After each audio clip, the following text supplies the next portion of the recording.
Hey there, this is Carolyn Arnold, author of the Matthew Connor Adventure series. I'm here today with The Secret of the Lost Pharaoh that's available from bookstores now.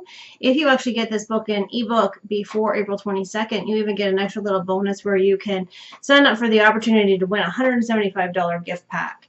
For details on the gift pack and the promotion that I have going regarding the book, visit carolynarnold.net/save the world. Today I'm here and I'm going to be reading an excerpt from Chapter 3 of The Secret of the Lost Pharaoh. Matthew Connor travels on these adventures with his two friends, Robyn, Garcia, and Cal Myers. Well, they haven't gone on any expeditions in a while or any quests, and he's actually going to approach Robyn about asking her to come along on this one, which is actually going to take them to Egypt's western desert in search of a Pharaoh's lost tomb, and inside that tomb they're sent the whereabouts of the emerald tablets. Not sure how familiar you are with the legend of the tablets, but they are said to possess the power to, or the ability to give humans the power to transverse between heaven and earth, to give unlimited wisdom and knowledge of the universe, unbounded wealth and wisdom. So you can imagine if something like this fell into the wrong person's hands, that would be absolutely devastating for the world as we know it, especially if it fell into the hands of terrorists or world leaders bent on domination.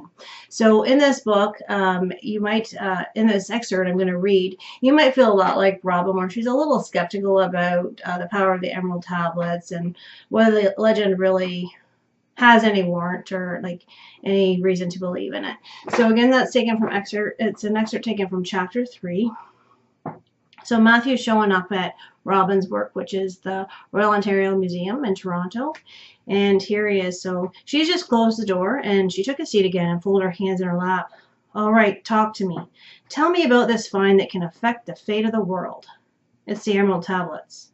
He put it out there with stark seriousness, but there was no way he could be. She leaned back, sinking deeper into the couch. You're kidding me, right? They're a myth. You really think there's evidence indicating they do exist, he cut in, perfectly anticipating what she was going to say. He'd come to her before with wild stories about the tablets and speculations on their whereabouts, but he'd always come back down to earth. What evidence? Do you have it with you? Not exactly, but Robyn smiled and shook her head. Hey, do you remember how bizarre the lost city of gold sounded to us at first? He showed no sign that her indifference was affecting him, but it existed, and we went in search of it on less information than I have now. We were sort of forced into it. The words came out harsher than she'd intended, and she softened her delivery. I didn't mean that the way it sounded. He dismissed it with a wave of his hand. It's fine. Silence fell between them, and Robyn wondered if he was also remembering what had truly spurred on the expedition. Sophie, which is their friend, had been kidnapped and the ransom had been finding the city. They'd pulled it off, but it was a taboo subject for Cal and Sophie for obvious reasons.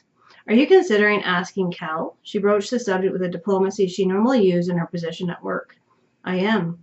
His voice held conviction, but was also peppered with apprehension. Really, it doesn't matter what you have to say about the expedition. I can't take the time off.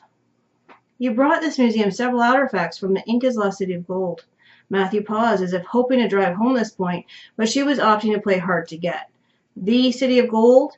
This museum owes you for the media attention you brought them. And they gave me a large raise for that. For some reason, verbalizing that right now made her question if it truly had been enough. I'm just saying that I'm sure your boss would understand. And there he was, applying another twist on her arm to break down her defenses. She guessed he'd try anything to make her entertain the idea of going with him, to believe that it was even an option. The tablets, Matt? Really? Her heart cinched in her chest as she watched hurt sweep over his face at her obvious disbelief. You said you had evidence? Hit me with it, she asked, surrendering to hearing him out. They were friends after all. I received a call from Egypt, and Matthew continued to talk, but she was stuck on Egypt. Because a child in her, the one whose life plan was to work as a curator in a museum, also had grandiose dreams of visiting Egypt before she died, but it hadn't happened yet. So we're all vouched for. He stopped talking, and his serious expression gave way to a smile that touched his eyes. Were you listening to anything I said? I heard Egypt, she confessed with a wince. And women say men don't listen, he teased.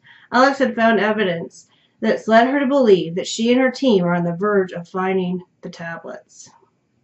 So that's the end of that excerpt that I'm reading today. I hope you enjoyed it.